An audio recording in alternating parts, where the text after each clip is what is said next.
let me ask each of the mayors, just yes or no. Have any of you been made aware of any immigrant that has had 34 felony convictions that has still been able to roam around in your cities?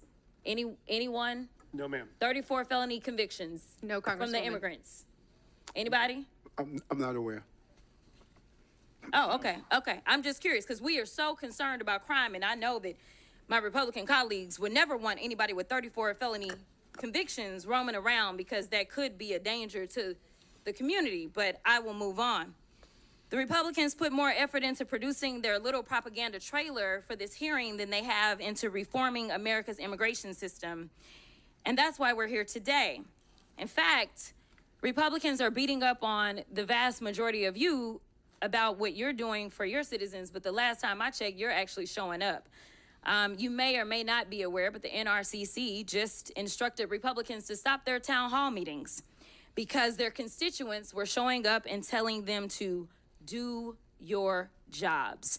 What happens when a congressional hearing about immigration suddenly turns into a rapid-fire challenge over crime, taxes, federal funding, and local policing? That is exactly what unfolded when Congresswoman Jasmine Crockett questioned mayors and a witness during a heated hearing on immigration enforcement. Crockett opened with a provocative question. Had any of the mayors encountered an immigrant with 34 felony convictions who was still walking around their cities? When the mayors indicated they were not aware of such a case, Crockett immediately pivoted to a broader argument about how immigration policy is being discussed in Washington, but the biggest moment came when she revived a format she called Rhetoric or Reality.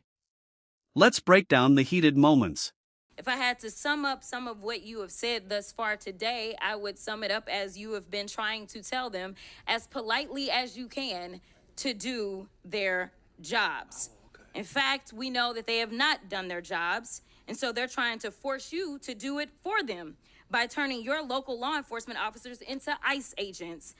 They have this fake outrage about how immigrants are stealing resources and jobs from Americans when residents of Boston, Chicago, New York City, and Denver are subsidizing public services in their districts and their states because the Republicans refuse to ensure that their constituents earn a livable wage.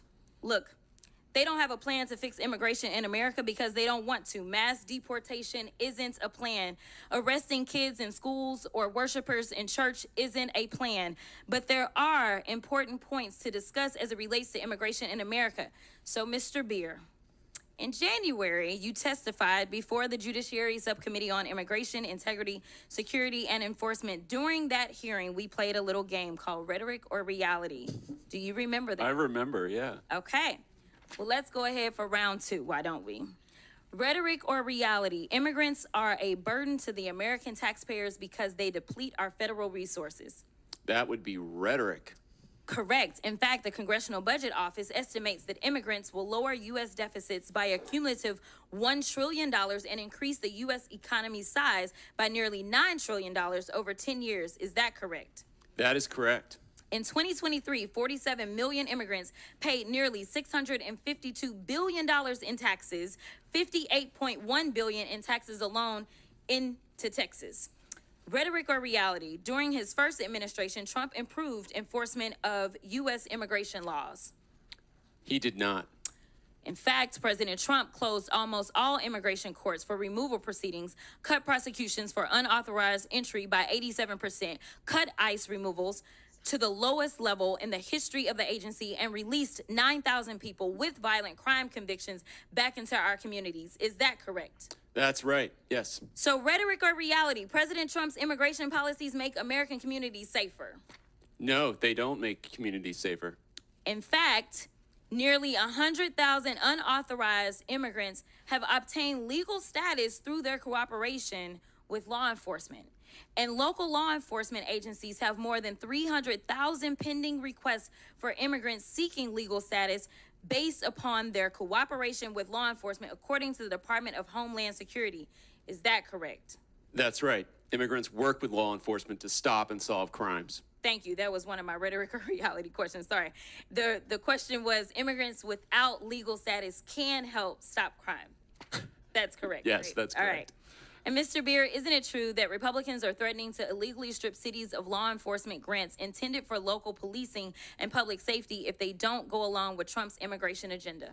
That's right. They want to redistribute the fiscal burden onto the Democratic cities and away from the Republican ones. Which brings me to my next point. Mayor Adams, do you believe that President Trump is weaponizing the Department of Justice against local governments like New York City?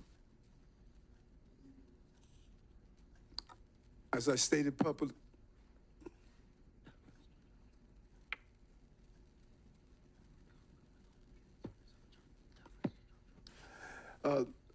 thank you for the question, Congresswoman. And as I indicated previously, this case is in front of Judge Ho, and I'm going to allow the judicial process to go forward. Well, let me ask it a different way. There was a quote from Mr. Well, he had to get advice. So can I just get a... What's that? He was getting advice. So can I get a little bit of time? I didn't interrupt while he was getting advice. Because they were advising it. Go ahead. Okay, this is the last one. There was a quote from Mr. Homan, I believe, where he said he will be in your office and up your butt if there was a problem with whatever agreement. We don't know what it was. My question to you, I know you've been asked about it a couple of times today, is was he lying when he said that you made an agreement that would cause him to be up your butt if you failed to uphold your end of it? And gentlelady's time's expired, but if the mayor wants to answer it, he can. Congresswoman, I answered that question, and it appears as though we're asking the same questions over and over and over again. My comments are not going to change. No quid pro quo, no agreement. I did nothing wrong. Don't forget to like, comment and hit the subscribers button for more political and controversial showdowns.